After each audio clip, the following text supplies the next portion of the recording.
अहम खबर आपको दें, इस्लामाबाद में पीटीआई रहनुमा उस्मान डार के घर पर पुलिस का छापा। पुलिस की भारी नफरी उस्मान डार की गिरफ्तारी के लिए पहुंच गई है। पीटीआई रहनुमा उस्मान डार के घर पर पुलिस ने छापा मारा है। पुलिस के मुतादिद कारकुनान वहां पर पहुंचे। पुलिस के एहलकारों की जानिब से छापा मारा गया। पुलिस की भारी नफरी उस्मान डार की गिरफ्तारी के लिए इस वक्त उस्मान डार के घर पर पहुंच गई है। पुलिस ने रात के इस पहर पीटीआई रहनुमा उस्मान डार के घर पर छापा मारा है। इस्लामाबाद में पीटीआई रहनुमा के घर पर पुलिस की जानिब से ये कार्रवाई की गई है। इससे पहले भी पीटीआई के मुख्तलिफ रहनुमाओं के घरों पर छापों और गिरफ्तारियों का सिलसिला जारी है। बोल न्यूज़ के नुमाइंदे आलिजा हमारे साथ मौजूद हैं, उनसे मजीद जानेंगे। आलिजा, बताइएगा, पुलिस ने छापा मारा, उस्मान डार घर पर मौजूद थे या नहीं? जी, इस हवाले से अभी मजीद तफसीलात जो है वो हम जानने की कोशिश कर रहे हैं। हमारी कोशिश है कि उस्मान डार से रब्ता भी हो सके, लेकिन फिलहाल जो तफसीलात सामने आई है उसके मुताबिक पंजाब पुलिस की भारी नफरी जिना हाउस जो उस्मान डार का घर है वहाँ पर पहुंची है। और इससे कबल भी हमने देखा इस्लामाबाद में भी बड़ी तादाद में क्रैकडाउन किया गया था। फारूक हबीब ने भी लिस्ट शेयर की है जिसमें फैसलाबाद में बड़ी तादाद में कारकुनान को गिरफ्तार किया जा रहा है।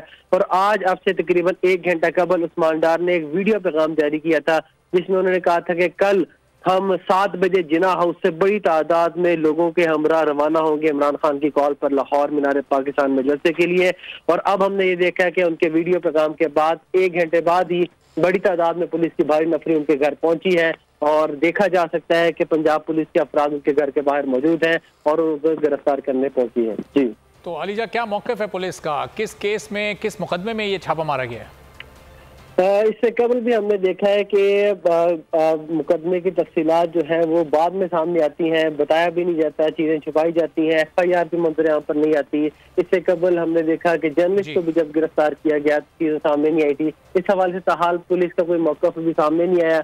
यूं ही जो चीजें हमारे सामने आएंगी अपने नाज़रीन के साथ शेयर कर लेंगे। ठीक है, बहुत शुक्रिया आलिजा, आपसे मजीद भी जानते रहेंगे।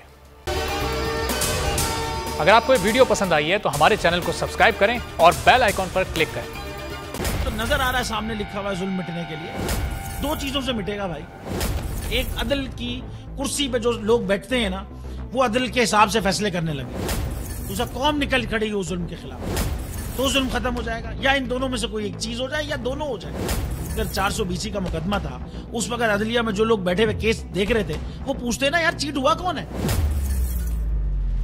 जब उनको दिखता कोई चीट नहीं हुआ, केस खत्म कर देते। तो जालिम जुल्म कर ही नहीं पाता।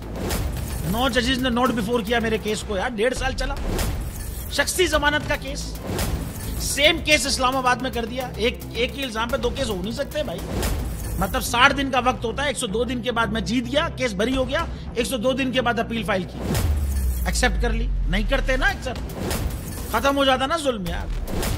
भरी अदालत में मुझे बरी कर दिया, फिर पता नहीं क्या हुआ 2.5 घंटे बाद का नोट बिफोर, मैं नहीं सुनता ये केस। खड़े रहते अपने फैसले पे, मिट जाता जुल्म।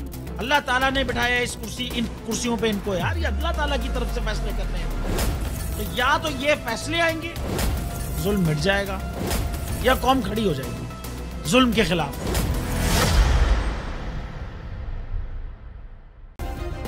सब्सक्राइब करें और बेल दबाएं ताकि कोई खबर रह न जाए।